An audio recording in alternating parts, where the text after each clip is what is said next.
Hello everyone and welcome to today's video. Today we're looking at the 2025 New Jersey governor's race, and we're looking at the latest polls for this race and predicting the race just off the latest polling data.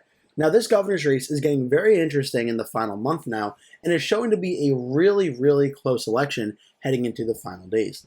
Just to give you a brief idea, the presidential race in 2024, which Kamala Harris won 51.8, Donald Trump 45.9, ended up being a 5.9% victory for Harris, ended up being one of the closest races we've seen at the presidential level in New Jersey for a very long time. And just to give you a clear idea of this, because we're talking about the polling data, nothing about the polls for 2024 with Kamala Harris versus Donald Trump suggested this was going to be a very close race. A Signal poll, which is a Republican-aligned pollster, showed Trump losing by roughly 12 points to Kamala Harris, though 8% of the vote was still undecided in that poll. The rest of them pretty much all had Trump losing by at least 10 points. Now, ultimately, Trump ended up winning a lot of that undecided support and losing by roughly 6 points in the state. Certainly, most of those undecideds and others breaking towards Trump's direction. Now, that is very significant when we're talking about this race, because in 2021, the polling data in this one showed a closer race, but a kind of similar situation, where the Democratic governor, Phil Murphy, already broke 50%. He had 50.5%. The Republican, Jack Ciattarelli, only had 42.7% of the vote. Now, in this, other or undecided voters were still 6.8%. And when everything was said and done, Phil Murphy's support was right around where it was predicted. He got 51.22%. But Ciattarelli ended up going up to 48% of the vote.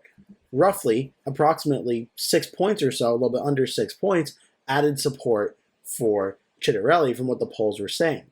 So New Jersey's interesting looking at the polls for 2025, because based on the 2024 presidential race, which undervalued the amount of support President Trump got, and the 2021 New Jersey governor's race, which undervalued the support that Jack Ciattarelli got, if those two trends that happened in 2021 and 2024 continue, that could be very good news for Jack Ciattarelli and potentially put him in striking distance of a potential upset.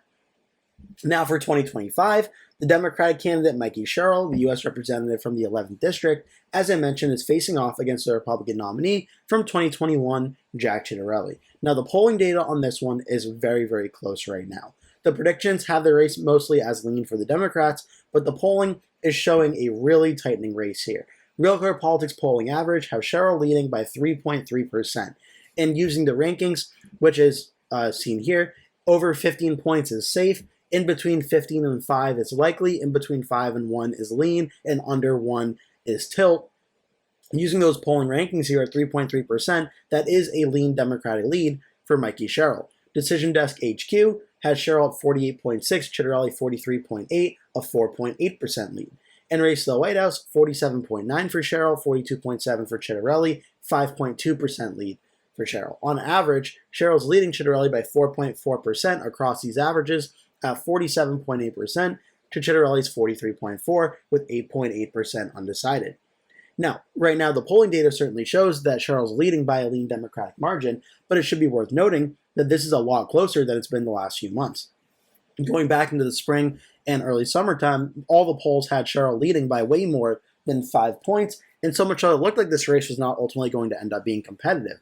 But now as we went through July, August, September, and now into October, the race has certainly tightened up, with Jack Ciattarelli getting into the 43-44% range of support in a lot of recent polls that have come out in the last month or so, showing a emergingly tight race. Now, Mikey Sherrill does seem to be leading in most of these polls still, so she does still have a narrow advantage to win the race as of today, but also look at the numbers she's doing it with. Again, as I mentioned, Phil Murphy, 50.5% in the support from 2021, ultimately was only off by about 0.7%. Mikey Sherrill, if that is correct and the Democrat is being correctly accounted for in the polls, at 47%, 48.6, 47.9, if she only gains about a point or so, there's enough vote out there for Jack Ciattarelli to win this race, or at very least lose it by less than 1 point.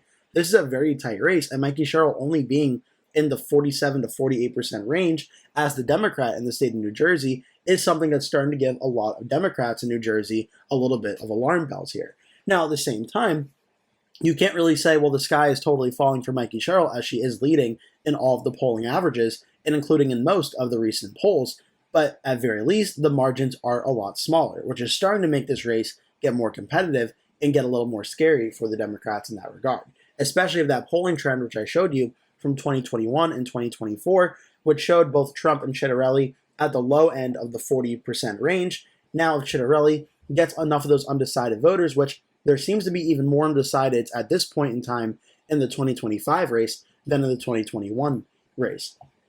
Again, when you look at those polls here and pull it back up in New Jersey, there was 6.8% according to the Real Clear Politics polling average in between October 15th and 31 that were undecided, 6.8%. And Murphy still had a larger lead over Ciattarelli at the time, at 42.7% of the vote. Now, for Ciattarelli, Ciattarelli is now polling about 1 point higher than that in Real Clear Politics' polling average and Decision Desk's polling average, whereas Mikey Sherrill is polling roughly around 2 to 3 points below what Phil Murphy did. Now, in this one, there's 9.3% undecided, 7.6%, and 9.4%.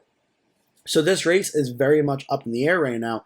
I think it's still narrowly in lean Democratic territory, but as we get closer and closer to Election Day in November, this race is starting to approach that potential battleground, maybe even getting into tilt Democratic category, where if it ended up being a under 1 point victory for Mikey Sherrill, it really wouldn't be too much of a surprise. And you see that with New Jersey, how the races have been close last year's. 2024, roughly a 6 point win for the Democrat at the presidential level, after we saw in 2021, where it was only about a 3.2% win at the governor level. This is looking like to be even closer and more like 2021 than like 2017. If you're unfamiliar, in 2017, Phil Murphy, the Democrat, won against the Republican Lieutenant Governor Kim Godano after 8 years of Chris Christie as governor. When he left office, his approval ratings were very poor, and Phil Murphy ended up winning by roughly 13 points. Now, the one common factor here was that President Trump was president. Typically, these governor elections go the opposite way of the incumbent president, and their party usually does not do too well in these elections, like we saw in 2017. Now, in 2021, though Phil Murphy did win against Jack Ciattarelli losing by only 3.2% was a sign of, well, this was a lot closer, and Ciattarelli did a lot better than, as I showed you, the polls and many political prediction experts were predicting for this race. Now, for 2025, the expectation was, well, this may be a competitive race, but President Trump is president, and typically that means the Democrats should be in a very strong position to win, and will probably win somewhere in between the margins of 2021 and 2017. Now, that is still possible, certainly. The polling data at 3.3% for Sherrill, though, is right around what that 2021 result is. So even though it's 2025, it's a governor election with Donald Trump as president, every historical factor should suggest that Democrats should do really well in this race. Right now, this is looking more like a 2021 governor's race in New Jersey than what a 2025 or 2017 one should look like. Meaning, Mikey Sherrill, the Democrat, is leading. It is a close race, but Jack Ciattarelli, certainly, with the amount of undecided voters that are still out there, has enough support and has a path to support to win this governor's race. And that's something Democrats are starting to acknowledge quietly, probably behind the scenes, and they're starting to realize, okay, in the final month, what can we do to shore up Mikey Sherrill's support? Because I do believe Mikey Sherrill on election day will get at least 47, 48% of the vote. The question is going to be, what does Jack Ciattarelli do? He's at 43.7. As I showed you in 2021, he got 48% of the vote. So can he get to 48%? If he does, 48% would be good. I'm not sure it would be enough for him to win the race. If he gets up to 48, he probably needs to get 49, 50 to have a real chance of doing so. But if he gets up to 48%, that's essentially almost tied with some of the polling averages that Mikey Sherrill has now. The question will be, though, what can Mikey Sherrill do? Can she expand on these margins and win over enough of these undecided voters to get her up to the 49, 50% range or so? Another important aspect for this race that's not really being talked about too much are their two third-party candidates, with the Libertarian Vic Kaplan, Bruno Pereira, and Socialist Workers Joanne Koniecki and Craig Hauntz. Now, these two are interesting. Libertarian candidates on record typically seem to take votes more away from the Republicans than the Democrats, whereas the Socialist Workers Party is more likely to take away votes from the Democrat than from the Republican. So how those voters end up breaking things could play a very significant role. What if, for instance, Mikey Sherrill gets about another point or so that brings her up to around 48%, but Jack Ciattarelli wins a lot of votes that brings up to 48.5%? What if the rest of the remaining vote, that 2% or so, is split among undecided, or between Libertarian and Socialist Workers? Well, that could leave Jack Ciattarelli with a 0.5% win. I'm playing this out because though the polling data does show Sherrill leading by a lean Democratic margin, the math is very much there for Jack Ciattarelli to win. And the closer and closer we get to Election Day, it looks like this race is becoming more and more possible for Ciattarelli to win. Now, that being said, the point of this video is what the polling data is currently showing. And the polling data at 3.3% for Cheryl in Real Car Politics, 4.8 for Cheryl, 5.2 for Cheryl, on average 4.4. That still puts the New Jersey governor's race in the lean Democratic category, which is in between a 1 and 5 point victory. However, I think the race is clearly showing the closer we get to Election Day, this is looking a lot more like 2021, where it's going to be a very close race, that Jack Ciattarelli can maybe pull off an upset, than Mikey Sherrill winning this race by anything close to like a 10-point double-digit win. I think it's certainly looking a lot more like 2021 than it is like 2017. And lastly, just before I end the video, I just want to show you some key areas I'm watching for that were very close in the last governor election. I've gone over this in some videos as well, but I'm watching Bergen County and I'm watching Passaic County, two counties that are suburban that voted very narrowly for the Democrats for Phil Murphy in 2021. Donald Trump won Passaic in 2024. These are two key areas I'm watching very, very closely. I'm also watching the Democratic stronghold of Hudson and Essex County. These are two areas that should be big wins for the Democrats, but I'm watching the margins here. Murphy won 74.25 and 73.5, 25.4. I'm watching the percentages on election night in these two counties. Is Mikey Sherrill getting the numbers that she needs to win the state of New Jersey in these two counties? They're very large in population. Or is Jack Ciattarelli expanding?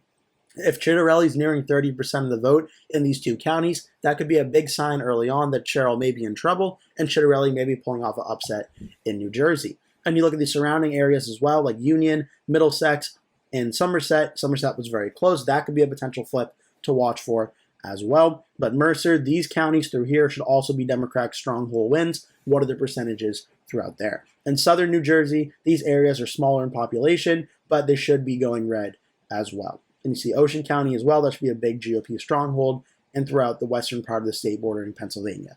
So those are some key areas I'm watching for in New Jersey as well on election night. So bottom line, right now, the polling data shows Mikey Sherrill is projected to win in the lean Democratic category, but this race is certainly getting very close, and I would not be shocked if the week before the election, if I did a video showing Jack Ciattarelli only down by 1 point or so, I would not be shocked to see that one bit. Not 100% guarantee that's going to happen, but the race seems to be trending in that direction, that this is getting very close and getting closer and closer by the day and by the week.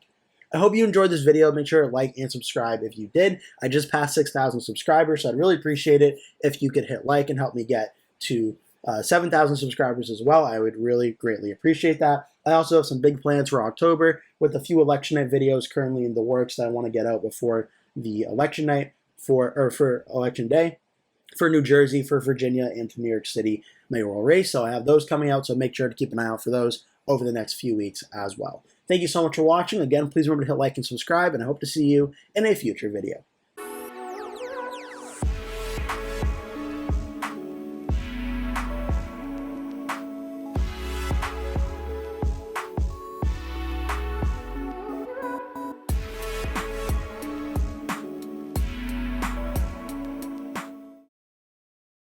Hello everyone and welcome to today's video. Today we're doing the governor's race in the state of Virginia and talking about the latest polls and polling averages in the state of Virginia, or the Commonwealth of Virginia. I just did a video on New Jersey as well, so make sure at the end of this video to go check that one out as well if you want some information on what's going on in that race. So for the state of Virginia, Virginia is one of the other governor's races that is up in 2025. At the presidential level, it just voted for Kamala Harris over Donald Trump by 5.8%, a likely Democratic win in the 5 to 15 point scale. And this governor's race is a very anticipated one that is happening around the country, as the current race is, or the current Virginia governorship is held by the incumbent Republican governor, Glenn Youngkin, who won a very close election in 2021, defeating the Democrat Terry McAuliffe. Now, this race is facing off between Republican Winsome Earl-Sears, who is the current lieutenant governor of the state of Virginia, and Abigail Spanberger, the former U.S. Congresswoman of the 7th Congressional District from 2019 to 2025. So they are going to be the two main candidates for this race, and as always with off-year governor elections in Virginia and New Jersey, this is getting a lot of national attention. As for the general election thus far, most of the prediction websites have been saying this is a likely to lean or solid, depending on which you're looking at, but consensus is a likely Democratic win. Again, likely being in between that 5 and 15% margin of victory amount here. So definitely, Spanberger seems to have the lead according to the predictions on this. Now for the polling, obviously that's why we're here. The polling shows very similarly here, where the newest poll from Trafalgar Group, a Republican-aligned pollster, still shows Spanberger leading over Sears by roughly 5 points. And using my own rule, which is that when it's an internal poll or a partisan poll, I usually go 5 points in the opposite direction of the pollster itself. So that means that 5-point win would essentially become a 10-point win for Spanberger, which is right in line with what the most recent Emerson College poll was. Overall, Real Clear Politics' polling average has Spanberger at 50.8%, Earl Sears at 42.5%, 6.7% currently other or undecided, with Spanberger leading by 8.3%. That is a likely Democratic lead. On the Decision Desk HQ, it does show a more competitive race, but still a Spanberger lead nonetheless at 49.6% for her, 43.2% for Winsome Earl Sears, 7.2% undecided. That is a Spanberger plus 6.4.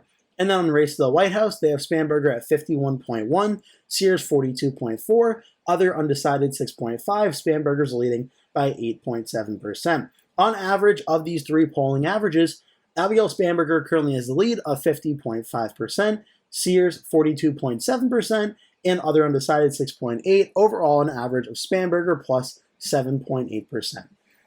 So as I mentioned at the start of the video, I just finished talking about New Jersey, and I was showing how the polling data in that race is looking a lot closer and a lot more competitive, and honestly sort of what a governor's race in an election where the incumbent president was actually a Democrat is kind of how the polling's looking like. So the way these governor's elections often go in the off-year elections is whichever party controls the White House, usually the party that's not in charge of the White House does well in these two governor elections in Virginia and New Jersey. Now in New Jersey, it seems to be the opposite, where even though the Democratic candidate is winning, the Republican there is making it a really tough fight, and the polls are very close, all under 5 points. The Virginia governor's race, however, is polling exactly pretty much in line with what a off-year governor election would probably look like, where the Democratic candidate is already at or breaking 50% of the vote, guaranteeing essentially a victory if the polls are correct, and the Republican candidate is down in the low 42-43% or so.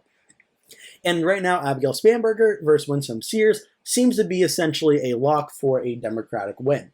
Now, Virginia does have two other big races going on for the lieutenant governor and for the attorney general's race. At this current point in time, the only one that really is competitive is the attorney general race, and that is due to the fact of the scandal surrounding the Democratic candidate Jay Jones and the statements that he's been made in the media cycle going on with him. I'm not going to delve into it too much in this video because I want this video to focus on the governor's race, but you can certainly go look out more about that and all that's happening there. But that's the only real competitive race. Otherwise, on the governor's side for Virginia, Abigail Spanberger's leading by roughly 8 to 7 points or so on average here, and she has a clear lead over Winsome Sears. It's also worth noting that Spanberger is already breaking that 50% threshold. Now, what's interesting, and we're going to look at the 2021 and 2017 race, is this is actually the most blown out lopsided margin the polling data has been in the past three governor's races in the Commonwealth of Virginia. So just to show you 2021, which again, Joe Biden was the Democratic president, his approval numbers started going down, and that gave the Republican Glenn Youngkin a potential opening in this race. It ended up with Youngkin leading in the polling averages by roughly 1.7% over Terry McAuliffe. And 538 had Youngkin winning by 1%. But again, look at the margins too. Youngkin had 48.5, McAuliffe had 46.8. It was a very, very close election that for most of the campaign, it actually showed Terry McAuliffe leading over Glenn Youngkin. Now, McAuliffe was the former governor of the Commonwealth of Virginia. He had a lot higher name recognition throughout pretty much the entire campaign than Glenn Youngkin did. But Youngkin, going into the final days and final weeks of the campaign, you see all the blue leading polls. It started to have a few more and more reds, so much so in the final few weeks or so. Emerson showed a tied race. Fox News showed Youngkin winning. Trafalgar showed Youngkin winning, and it ended up being a very close and narrow race that Glenn Youngkin narrowly won. But the polling data was tight throughout, and 48.5 to 46.8, the 4.8% of voters that were either other or undecided ultimately decided to end up winning this race when everything was said and done. When the results came in, Glenn Youngkin got up to 50.58%, McAuliffe got 48.64%, and the Libertarian candidate Liberation candidate, only got 0.7% of the vote. So both Youngkin and McAuliffe got a good percentage of those undecided voters or third-party voters. Now, for 2017, this is the inverse. This is a governor election where Donald Trump was just elected president. His approval numbers were not looking so hot heading into this race. And even still, the Democrat Ralph Northam was leading over the Republican Ed Gillespie in the final polling numbers by 3.3%.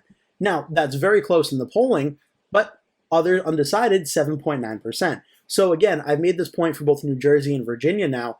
The undecideds and other people supporting other candidates is what make or breaks these races. What do they decide to do? Because that's a very considerable amount, 8% of the vote being undecided, that could swing a race one way or the other. Now in 2021, as we showed the polling data here, there was only about 5% undecided, which is still more than enough to swing the race, but decently not as big as like 8%.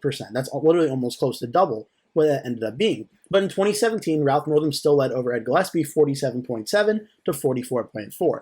Now in this one, the national environment suggested that the Democrats should do better than the Republicans, seeing as Donald Trump was president, his approval ratings weren't doing too good, and pretty much every poll in the last week or so of the election, aside from Republican-affiliated polls, showed Northam leading over the Republican Ed Gillespie, who early on, though, Gillespie started out actually leading in this race over Ralph Northam. He was in the low 40s, Northam was in the mid to high 30s, and there was a lot of undecided vote.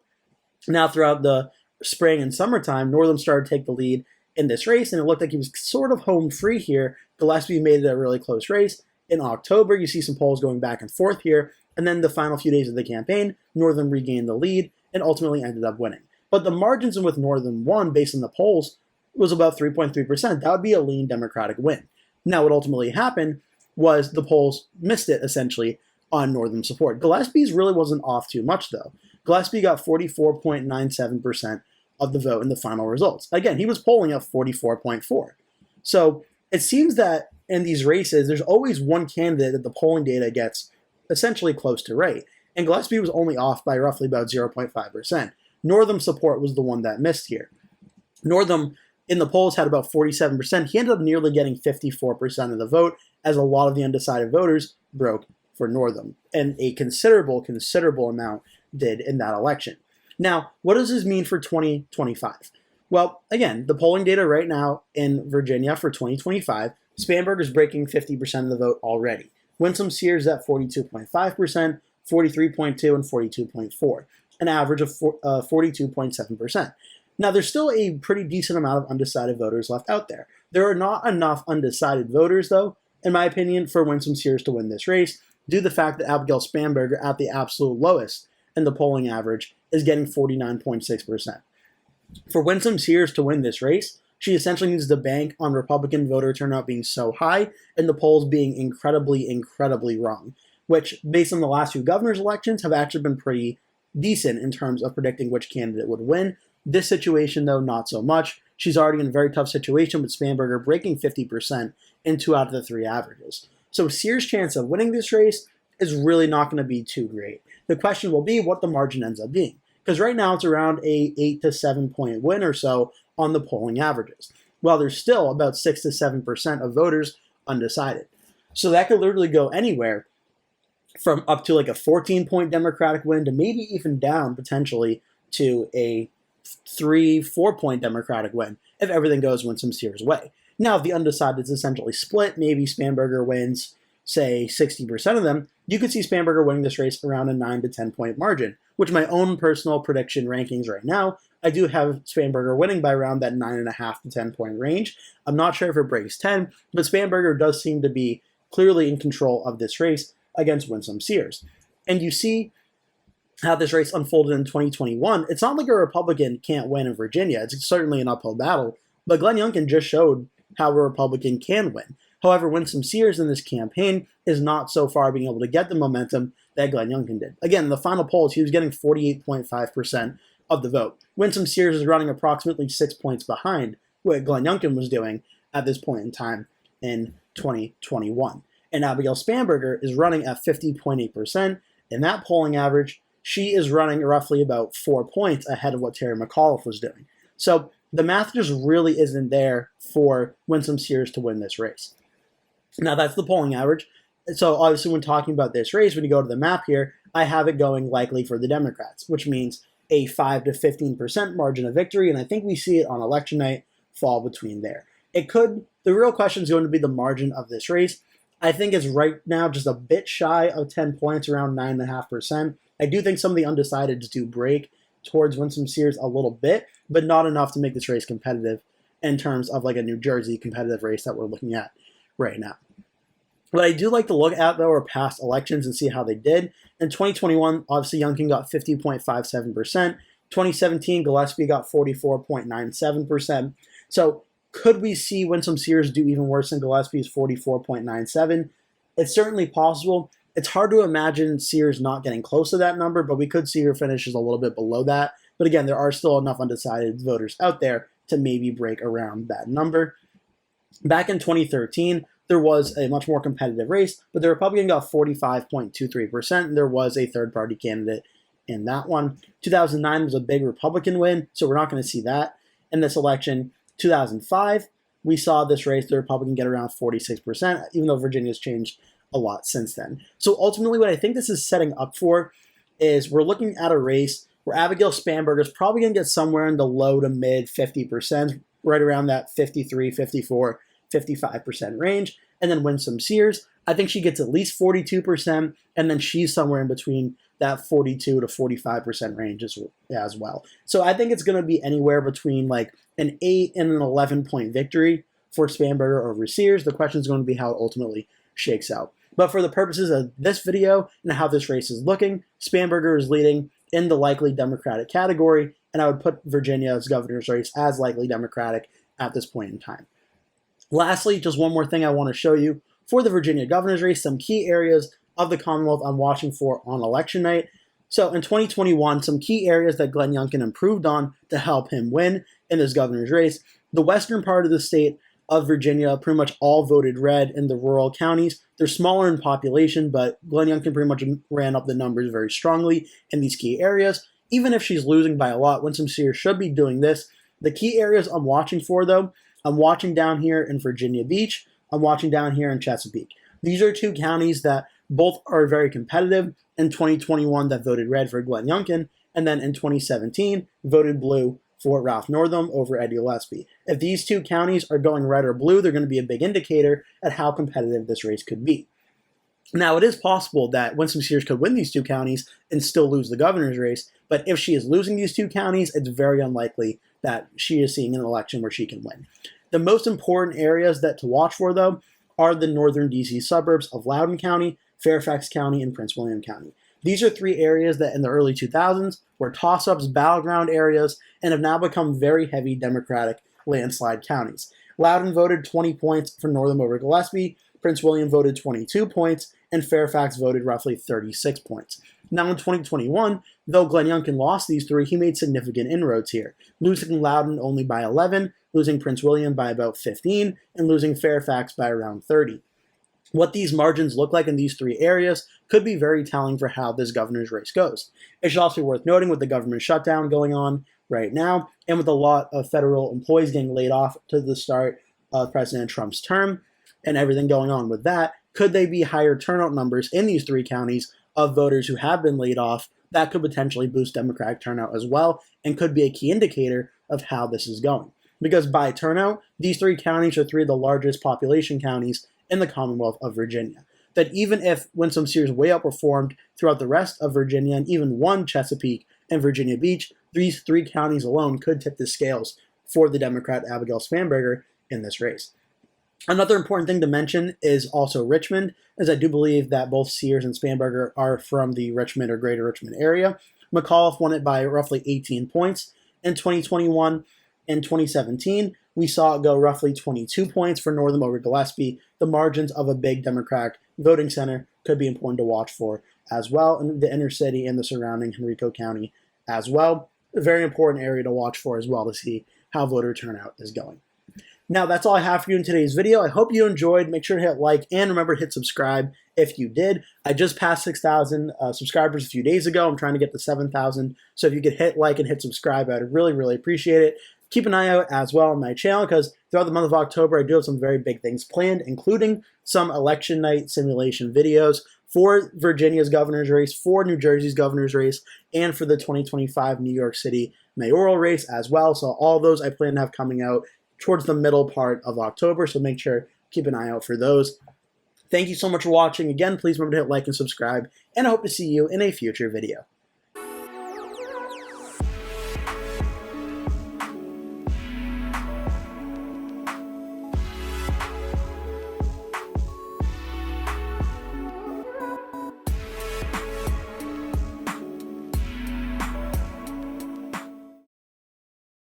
Hello everyone and welcome to today's video. Today we're having a look at the 2025 New York City mayoral race and looking at the latest polls and polling averages in this race and how it's currently shaping up. So the 2025 New York City mayoral race, how did we get here? Well, in 2021, the Democratic candidate Eric Adams defeated Republican Curtis Sliwa to be elected the mayor of New York City. Over the course of his 4-year tenure, Adams had a lot of scandals pop up, which made him very vulnerable to a challenge from other Democrats in the party in the Democratic primary. Ultimately, what ends up happening is Adams decides not to run for re-election as a Democrat. He runs as independent, and it's an open race on the Democratic side. Zohran Mamdani, the assemblyman from New York City, ends up winning the Democratic primary in a shocking upset of former governor of New York, Andrew Cuomo. And now we have a general election where it was Zohran Mamdani, Mayor Eric Adams, Republican nominee from 2021 Curtis Sliwa, and Andrew Cuomo running as a third-party candidate. Now, some recent news has happened that Eric Adams has dropped out of the race. So now where things stand is that we have a three-way matchup of Democrat Zohran Mamdani, Republican Curtis Sliwa, and Andrew Cuomo running as an independent third-party candidate in this race, hoping to upset Zohran Mamdani. Now, as for the general election overall, the way things currently stand is that Zohran Mamdani in the Decision Desk HQ polling aggregate is leading by 18 points over Cuomo and Sliwa and Eric Adams. Now, Adams, I mentioned on September 28th, did withdraw from the race. We have not seen any polls as of the time recording this video without Adams in this race, though we can expect that even with Adams' 8.1%, Mamdani would still be leading in this race and would likely still be leading by more than double digits. Assuming Adams' support essentially is split between the three candidates, even if a lot of that support does go to Andrew Cuomo, Mamdani is certainly going to have a very large double-digit lead. So that's his Decision Desk HQ. On Real Third Politics, Zohran Mamdani has 44.6%, Curtis Sliwa at 12.4%, Andrew Cuomo in second at 26.8%, Eric Adams 7.6%. So these two polling averages have Mamdani right around 18 points with an average of a 17.9% lead. Now, based on the rating scale that I use here, which is 15 points and more being safe, in between 15 and 5 being likely, in between 5 and 1 being lean, and 1 and under being tilt, that would put the New York City mayoral race right now in a safe Democratic win for Zohran Mamdani. And right now, it certainly seems to be shaping up that way. This race has been very consistent over the last few months or so since Mamdani became the Democratic nominee, which is he's been overwhelmingly the favorite to win this race. A large part being is the way the vote is being split. Roughly 44% of the vote is a part of Zohran Mamdani's support, leaving about 55% withstanding. Now, 8.8%, around 9% of the vote, is undecided or third-party candidate at this current point in time, but even still, a lot of that anti-Zohran Mamdani vote is being split across Andrew Cuomo, Curtis Sliwa, and Eric Adams. Now, Adams has withdrawn from the race, but Cuomo and Sliwa are still in it. And when you combine the polling averages of 26.6 for Cuomo, 11.9 for Sliwa, you get around 38 to 39% or so when you combine those numbers. Essentially meaning even if one of them dropped out in support of the other candidate, Zohran Mamdani, in all likelihood, would still be leading the race, given how much support he has and how much support the other two candidates have added up. Now, Eric Adams dropping out plays an important role because some of that support will likely go to Cuomo and Sliwa and may make this race a little bit closer. I don't think the 18-point lead from Mamdani would ultimately stand when we see new polls come out here. But the reality is, with Cuomo and Sliwa in the race going up against Mamdani, there's not enough percent vote out there to stop Zohran Mamdani in this race. Now, what's interesting about this race is this has taken a look at what the general election looks like in head-to-head matchups if one of Cuomo or Sliwa drops out before Election Day in November. And the way it's looking right now still has been pretty clear. We see a poll from Marist University in September 8th through the 11th, and it shows Mamdani still leading Andrew Cuomo by around 10 points, with 7% saying other and 5% undecided. So the argument that even if Curtis Sliwa were to drop out and it becomes a head-to-head race of Mamdani versus Cuomo, the polls suggest that Mamdani would still win, and possibly still win by double digits.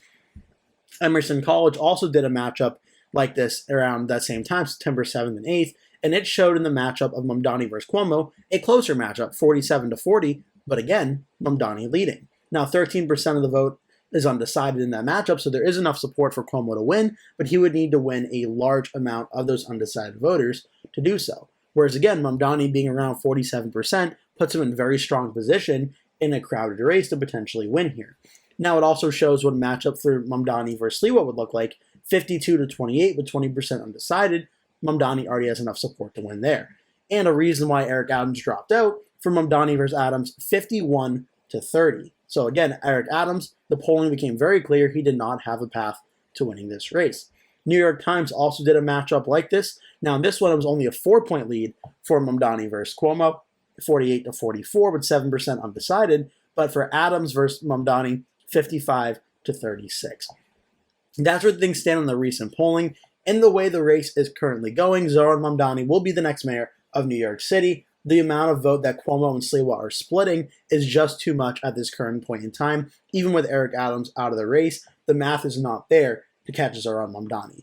Now, in the hypothetical scenario where, say, Sliwa ends up dropping out and supports Cuomo, if most of his support goes to Cuomo, then it's a fighting chance. Then Cuomo could potentially defeat Mamdani, but even then, I am still skeptical. I actually do think Zohran Mamdani at this point in time would still end up winning that mayoral election. And a large part of this goes back to the scandals that Cuomo had when he was governor of New York, so much so that it hurt his chances in the Democratic primary as well. So I think we're seeing some clear evidence here that Zohran Mamdani, around 45% of the vote, is in a strong position to be the next mayor of New York City. And even if Cuomo and Curtis Sliwa consolidated around one of the two, there's really still not enough vote out there to stop Zohran Mamdani at this current point in time. It should also be worth noting that Cuomo and Curtis Sliwa also have shown no willingness for one of them to drop out and support the other either. So until that happens, we can essentially just mark that as mute and say that's probably not going to happen. So the polling data is an 18-point lead for Zohran Mamdani. Now, as for how this election is going to look potentially as well. Well, first things first, we can look at the 2021 results of Eric Adams versus Curtis Sliwa. Now, New York City is an overwhelmingly Democratic area. Not much of a surprise here. Eric Adams won by a very large margin, winning 67.4% of the vote. Curtis Sliwa got 27.9%. And when you look at the race, every single borough except for Staten Island voted for the Democrat Eric Adams. Brooklyn went 71-23 for Adams, Queens 60-35, Manhattan 81-14, the Bronx 76-20. Staten Island did vote for Curtis Sliwa, 66.5 to 28.8.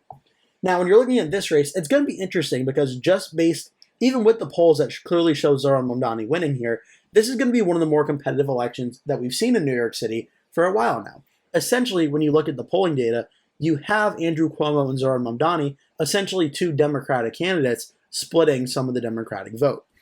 Now, Mamdani is clearly getting a larger share of that Democratic vote, and Cuomo's even likely cutting into some of Curtis Sliwa's Republican vote from 2021, but certainly looks like some of that Democratic vote is being split. So by the margins, we're going to see a more competitive race, where you're going to see places in this election that we saw in 2021, like when Brooklyn was 71-23, this time around it could be something like Mamdani getting 50, Cuomo getting maybe 35, and then Sliwa getting like 10 or 15 or something like that. So you may see some vote splitting and some smaller margins of victories in these areas because Mamdani and Cuomo are essentially two Democrats splitting the vote in these areas. So when you look through these counties, the only one that I'm really confident could be won by either Cuomo or Curtis Sliwa is Staten Island. Now this is going to be very interesting because Staten Island is a more Republican area. Curtis Sliwa did win it by 66.5%. And if it was Sliwa versus Cuomo, I think we would still probably see Curtis Sliwa win this area. Now, the question is going to be, how does this go with the vote splitting with Mamdani and with Cuomo and with Curtis Sliwa? I personally think that Curtis Sliwa will still probably win Staten Island, but I think he'll do it by a very narrow margin. It's possibly Curtis Sliwa ends up maybe losing this county or borough as well to Andrew Cuomo as kind of we don't want Zoran Mamdani as mayor, so we'll vote for Cuomo this time around. But again, given it's such a Republican area, I think we see Staten Island ultimately go for a Curtis Sliwa. The rest of these boroughs is going to be really tough. For instance, Manhattan, 81.1% for Eric Adams last time, without a doubt, very Democratic area. Now, we actually do have the Democratic primary, which, again, Democratic primary, even though New York City is very Democratic, the general election will be a little bit less friendly towards Mamdani and the Democrats like Cuomo and such in the general election. Now that Mamdani is the leading Democratic candidate, this may be a little less representative, but this is what we saw. Brooklyn ended up being an 18-point win for Mamdani versus Cuomo. Queens, 46-38 for Mamdani versus Cuomo, more competitive at 8-point win. Manhattan, only 5 points, 39-34. And then you see Cuomo winning in the Bronx, 52%, and you see Staten Island going for Cuomo, 46-38 in the Democratic primary. So this is going to be interesting here, because of the 3 boroughs that voted for Zoran Mamdani, the most Andrew Cuomo-friendly one was actually Manhattan. So what that suggests that when we're talking about this race for the general election for New York City, we could be watching Manhattan as potentially the best base of support for Andrew Cuomo of the 3 that did vote for Zoran Mamdani. Now, again, it's possible Andrew Cuomo could win Staten Island in this race over Curtis Sliwa, especially considering in the polls, Curtis Sliwa is only getting around 12 to 13% support, whereas Andrew Cuomo is getting in the high 20s to low 30s in most polls. So maybe the vote split that Curtis Sliwa got back in 2021, where he got like 66%, maybe that's split. Maybe he only gets 30% of the vote. Maybe Cuomo gets like 30% of the vote, and Mamdani gets around 20-25% of the vote. Maybe it's a very narrow split here, but given its Republican DNA, I do think it nearly stays red. The question is going to be, what does Brooklyn, Queens, Manhattan, and the Bronx do? Now, the Bronx did give Cuomo his largest floor of support here, and it is a very Democratic area. Now, Cuomo did defeat Mamdani here, so I think if we're going to see a borough that ultimately votes for Cuomo over Mamdani, I think the Bronx is the area we're watching most likely to do it. The second most likely one, as the map suggests, I think would be Manhattan. Now, Manhattan's going to be interesting because Mamdani did win it, getting 39%, and Brad Lander, who essentially had a unity pact with Mamdani to stop Andrew Cuomo, got 17% of the vote here. So to me, that says, yes, Cuomo made it a 5-point race, but there were a lot of voters in Manhattan in the Democratic primary that still voted essentially with Zoran Mamdani rather than voting for Andrew Cuomo. So could Andrew Cuomo win Manhattan against Zoran Mamdani in the general election? Yes, he could. But are there a lot of voters that don't want to see Andrew Cuomo win Manhattan? Yes, there absolutely is. Whereas Queens and Brooklyn, Queens was actually very close, 46-38 from Mamdani versus Cuomo, with Brad Lander getting 6 points as well. Brooklyn, 49-31 for Mamdani versus Cuomo. So based on the polls right now, just going to the general election map here, the polling averages suggest Zoran Mamdani should win the New York City mayoral race by a safe margin, over 15 points. Now, with Eric Adams out of the race, the polls could certainly change and maybe narrow up, possibly falling under 15 points. But as of where things currently stand today, with the polling data, Zoran Mamdani would be projected to win by more than 15 points. As for how I think that goes down on the borough level, again, I think we're going to see something where Curtis Sliwa narrowly finds a way to win Staten Island due to it being so red in the general election. It constantly votes red at the presidential level and the mayoral level. So I do think we're going to ultimately see Curtis Sliwa win in Staten Island, and I think based on this polling data, he would still probably win here. Now for Mamdani versus Cuomo, I think we're going to see, number one, Mamdani win Kings. I think we're going to see him win there. Manhattan, it's going to be a fight between Mamdani and Cuomo, but again, if Mamdani's winning by around 18 points in the polls, we're probably going to see Manhattan go blue, and then we're also going to see Queens probably go blue as well. It's going to be more competitive than Manhattan and Kings, but I think we see Queens ultimately go blue. Whereas Cuomo giving a strong showing in the primary, I think it is possible Cuomo ekes out a win in the Bronx. This is what it currently looks like right now, both in my prediction and the latest polling data and polling averages for New York City, with Mamdani winning 3 of the 5 boroughs, Sliwa winning 1, and Cuomo winning 1. And ultimately it ends up being an 18-point win, a safe Democratic win for Zoran Mamdani. Mamdani's elected the next mayor of New York City. That's all I have for you in today's video. I hope you enjoyed watching this video. If you did, make sure to hit like. Also, make sure to hit subscribe, as I post at least one new video every single day. My channel also just recently broke 6,000 subscribers, so I'm trying to get to 7,000 as well. So I'd really appreciate if you can hit like on the video and hit subscribe as well to help YouTube recommend the video to other people maybe interested in watching, like yourself. Also, make sure to stay tuned, as I have some exciting videos planned for October, heading through election night 2025, with some big election night videos on New Jersey's governor's race, Virginia's governor's race, and New York City Mayoral Race. I'm planning to do election night simulations for all three of those, so you're not going to want to miss out on those. Thank you so much for watching again. I really appreciate it and hope to see you in a future video.